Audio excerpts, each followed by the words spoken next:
Welcome back to your 10th annual March Madness Invitational. We are just a couple days away until the bracket begins.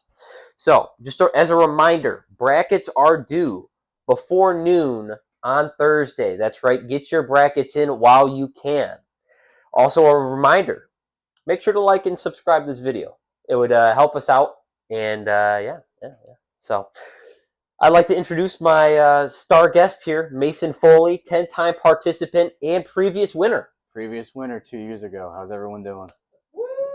Can I get a round of applause? Yeah, how come I didn't get an applause? What are we doing? What are we doing? Because they're really locked in on you. I know you got a lot to say, and we haven't been talking about the tournament so far. This is going to be the first video we actually get into the breakdowns of this. Yes, sir. Ready to talk some ball? It is. I'm ready. Are you ready? I'm ready. All right, then. You want your pointer? Yeah. So, give us a dark horse for each region. Ooh, okay. Yeah, here's the pointer. Okay, so my first for the East region is number 7, UCLA. Very high-powered offense led by Donovan Dent, and they've got hot at the right time. They probably should have won or advanced even farther in the Big Ten tournament, but sadly they did not. But for the East region, I got UCLA, Mick Cronin, great coach, a little whiny, but gets the job done, and that's the team I look out for, especially as a Duke fan.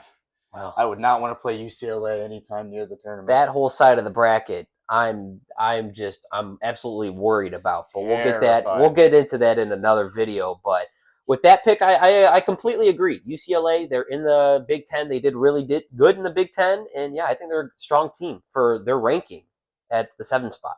For sure. All right, so we got the West, and are they on here? Yeah. I got number 4, Arkansas. Another very strong, high-powered offense, can score at any point of the court. Very good guard play. Darius Acuff should have been a Player of the Year candidate. One of the best guards that John Calipari's ever had.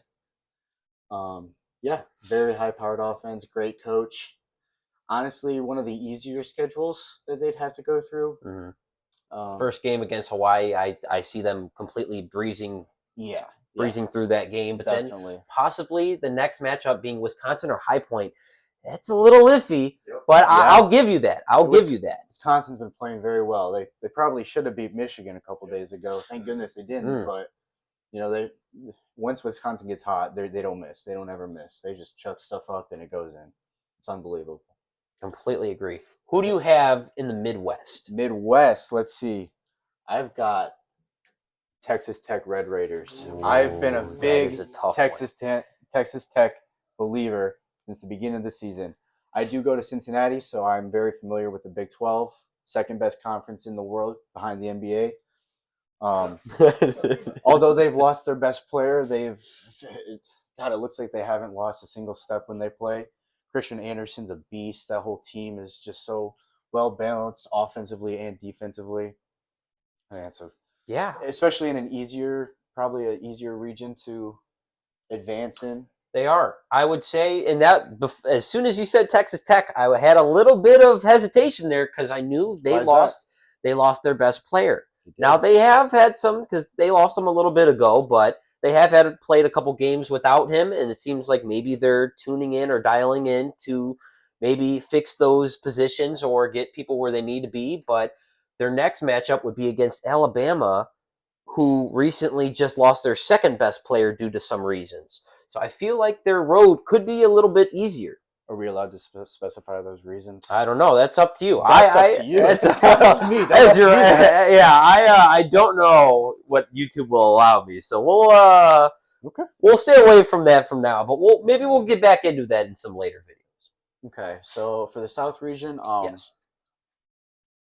The teams on here, I will be honest, I did not watch as much, but I really did like Clemson in the ACC tournament, especially the game they had against North Carolina. Although they almost blew it, they were able to put up a great fight in the ACC tournament. Good offense, they got a ton of offensive rebounds. Rebounding's key. And I think if any team's going to lose, any number 1 team's going to lose, I think it's going to be Florida to Clemson. The second round. I do see that. Florida being the worst 1 seed out of all the 1 seeds. I can absolutely see that. Even though that 8-9 game may be scary for Iowa. It's tough. Iowa's a lights-out great shooter, team. too. Yeah, great team. It's one of the better 8-9 seeds along with Ohio State, TCU. I think those are one of the best games we'll be able to see in the first round. Absolutely. Another video, but that's just, yeah. Ohio State and TCU are red hot right now. Yeah. That's not a team I want to face in the tournament. No. So I'd say out of the 3 out of the 4 you named, I agree with those. But the Clemson one, I feel like there's another dark horse in that region, and I got to go with, I'm going to say Vanderbilt. It's not a dark horse, but I would say I got them going pretty far due to their lack of the number 1 seed. Their next game possibly going up against Nebraska, a 4 seed. Yeah, they've never won an NCAA tournament game before. So that's another issue. I think they will. They could take advantage. They're going to win against Troy, though. You got to break the streak somehow. Yeah, I think they're going to win. They've had a great year. So they got a great road ahead of them, and so that's my prediction. Honestly, that's my opinion. We'll see where that goes. But now that we got that out of the way, take this back. Yeah, let's see who do you have for. Everyone already knows the 1 seeds that's been on every video, but we're gonna do something a little different on here. Who do you think has the easiest path out of all the 2 seeds to get to the Elite 8? May I see that? Yeah, I'm just the stick holder.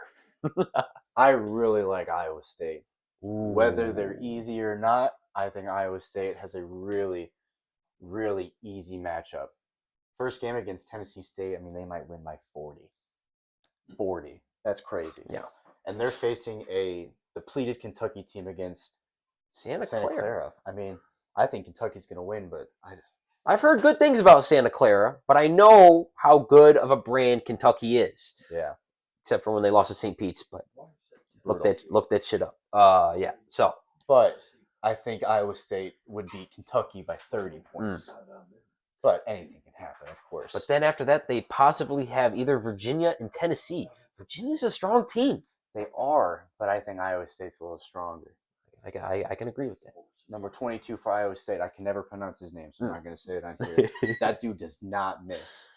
They played at Cincy, and I was there for the game, and that dude had 30 points. He did not miss a single shot. It was ridiculous. I don't know too much about him, but I believe it. I believe it.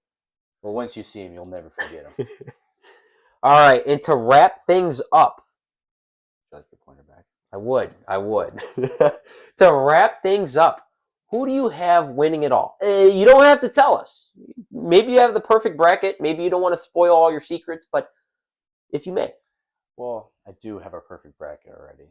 It's already been confirmed. But if I were to take here we go. Any pick to win March Madness this year, it would be Dusty May and the Michigan River.